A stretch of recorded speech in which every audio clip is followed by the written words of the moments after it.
Zelensky ने एक बार फिर पलटी बाजी। क्या पुतिन हार रहे हैं यूक्रेन युद्ध? मोदी से मांगी पुतिन ने मदद। आखिर अब क्या मदद चाहता है रूस? क्या सच में यूक्रेन के जाल में फंस गया रूस? क्या भारत तैयार है रूस की मदद के लिए?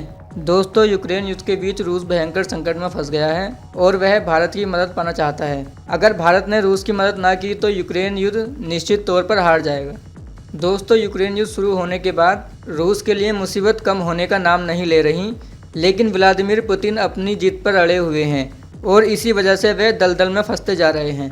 लेकिन अब इस बीच सवाल यह उठ रहा है कि क्या भारत पुतिन को इस दलदल से बाहर निकाल पाएगा, क्योंकि पुतिन की तरफ से भारत को रिक्वेस्ट भेज दी गई है और वे अर्जेंट बेसिस पर एक बार फिर से भारत की मदद पाना चाहते हैं।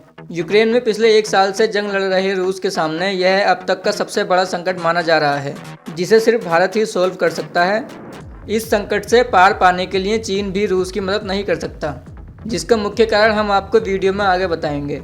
आपको यह जानकर हैरानी होगी कि मदद पाने के लिए रूस ने उत्तर कोरिया तक से गुहार लगाई है, लेकिन अभी तक कोई भी देश रूस की मदद के लिए आगे नहीं आ रहा है। अब रूस ने अपने दोस्त और दुनिया की सबसे बड़ी आबादी वाले देश भारत से मदद मांगी है। रूस ने भारत से कहा है कि रूसी अर्थव्यवस्था के कई सेक्टर में कामगारों और कर्मचारियों की भारी कमी हो गई है, जिसे भारत पूरा कर सकता है।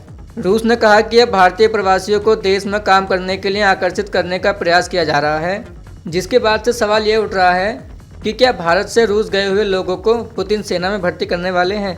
रूस ने पिछले एक साल में 5 लाख युवाओं को सेना में शामिल किया है, जबकि हजारों की तादाद में सैनिक जंग में मारे जा चुके हैं। हाल ही में अमेरिका ने एक आंकड़ा जारी करके ये कहा था कि यूक्रेन युद्ध के दौरान 3 लाख से भी ज़्यादा सैनिक मारे जा चुके हैं। भारत में रूस के राजदूत डेनिस ने कहा है कि भारत और रूस भारतीय कर्मचारियों को आकर्षित करने के तरीकों पर काम कर रहे हैं, ताकि देश में जारी मजदूरों का संकट कम हो सके। उन्होंने कहा है कि यह हम सभी को पता है कि रूसी अर्थव्यवस्था के कुछ सेक्टर मजदूरों के संकट का सामना कर रहे हैं। उनका इशारा पश्चिमी देशों की तरफ था, जहां लाखों की तादाद में भारतीय कामगार काम करते हैं। उन्होंने यह भी कहा कि भारत को यूक्रेन संकट व्यापक समझ है। कई लोगों का मानना है कि भारत के जो नागरिक कनाडा और ब्रिटेन जैसे गद्दार देशों में नौकरी करने के लिए जाते हैं, अब उन्हें रूस जाना चाहिए और पुतिन की फैक्ट्रियों में काम को आगे बढ़ाने में मदद करनी चाहिए। लेकिन कई लोग यह भी सोचते हैं कि पुतिन का मानसिक स्थिति ठीक नहीं है और वह ज़रूरत पड़ने पर किसी भी समय रूस में मौजूद भारतीय कामगारों को भी युद्ध में लड़ने के लिए भेज सकते हैं। सरकार ने रूसी पुरुषों को जबरदस्ती सेना में सेवा देने के लिए कहा है। युवाओं को पकड़कर सेना में भर्ती किया जा रहा है और उन्हें युद्ध के लिए यूक्रेन भेज दिया जाता है। इसके डर से बड़ी संख्या में लोग घर छोड़कर दूसरे देश में भाग गए। 2 लाख से ज़्यादा लोग अकेले कजाकिस्तान भाग गए, क्योंकि यहाँ जाने के लिए रूसियों को पासपोर्ट की ज़रूरत नहीं होती। इसके अलावा Georgia, Armenia, Azerbaijan, Israel, Argentina और पश्चिमी यूरोप के कई देशों में रूस के लोग पहुँच रहे हैं। पलायन करने वाले ज़्यादातर रूसी पुरुष हैं। रूसी राजदूत का यह बयान ऐसे समय पर आया है जब पुतिन यूक्रेन में रूसी सैनिकों के मारे जाने के बीच जमकर सेना में भर्ती अभियान चला रहे हैं। माना जा रहा है कि पुतिन इस युद्ध को अपने इज्जत से जोड़कर देख रहे हैं और इसे जीतने के लिए वे आखिरी सांस तक लड़ने को तैयार हैं। लेकिन कई बार ऐसा देखा गया है कि रूसी सैनिक ज़ेलेंस्की के स्कैंडल का शिकार हो रहे हैं। जी हाँ दोस्तों, ठीक सुना आपने। यूक्रेन युद्ध में अब ज़ेलेंस्की ने नया पैंतरा शुरू कर दिया है। विशेषज्ञ बता रहे हैं कि पश्चिमी देशों के पैसों के बदौलत ज़ेलेंस्की रूसी सैनिकों को खरीद रहा है, जिसमें टॉप लेवल के रूसी अधिकारी भी शामिल हैं। यहाँ तक कि रूसी लड़ाकू विमान उड़ाने वाले पायलट भी यूक्रेन के हाथों बिक जा रहे हैं और वह अपना ऑपरेशन सही ढंग से नहीं कर रहे।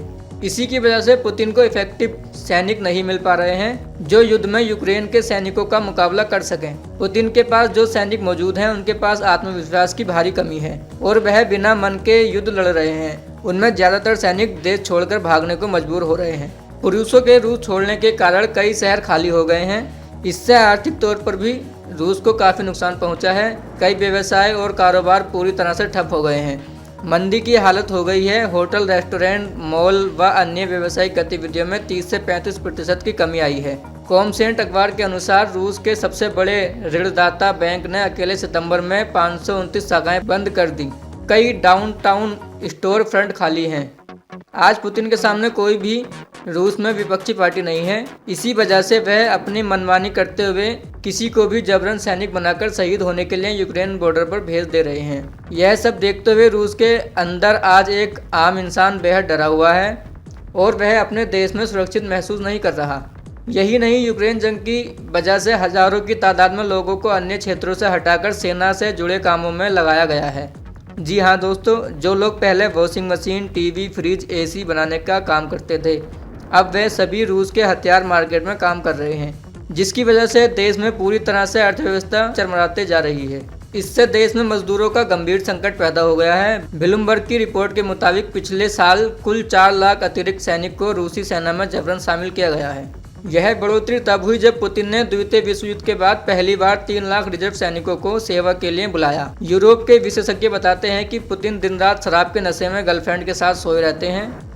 वहीं दूसरी तरफ वे रूस के नौजवानों को युद्ध में ढकेलकर बलि चढ़ा रहे हैं। कुछ ऐसा ही प्रवृत्ति हिटलर का भी था। हालांकि दोस्तों, हम इस बात को अच्छे से मानते हैं कि रूस भारत का एक अच्छा साथी है, जो कई मामलों में भारत की भरपूर मदद करता है। ऐसे में जरूरत पड़ने पर हमें रूस की मदद जरूर करनी चाहिए, लेकिन साथ ही यह भी सुनिश्चित करनी चाहिए कि जो कि हमारे कारगर रूस के फैक्ट्रियों में काम करने जाएंगे, उन्हें जबरन सैनिक बनाकर यूक्रेन नहीं भेजा जाएगा। एक तरफ लगातार रूस से पलायन जारी है, दूसरी तरफ लोगों को अब यह भी खतरा होने लगा है कि कहीं राष्ट्रपति पुतिन मार्शल लॉ लगाकर बॉर्डर सील ना करवा दें। अगर ऐसा होता है तो बड़ी संख्या में लोग रूस में ही फंस जाएंगे। पुतिन ने हाल ही में 2.20 लाख लोगों को यूक्रेन युद्ध के लिए भेजने का ऐलान किया था। इन लोगों को पहले ट्रेनिंग दी गई थी।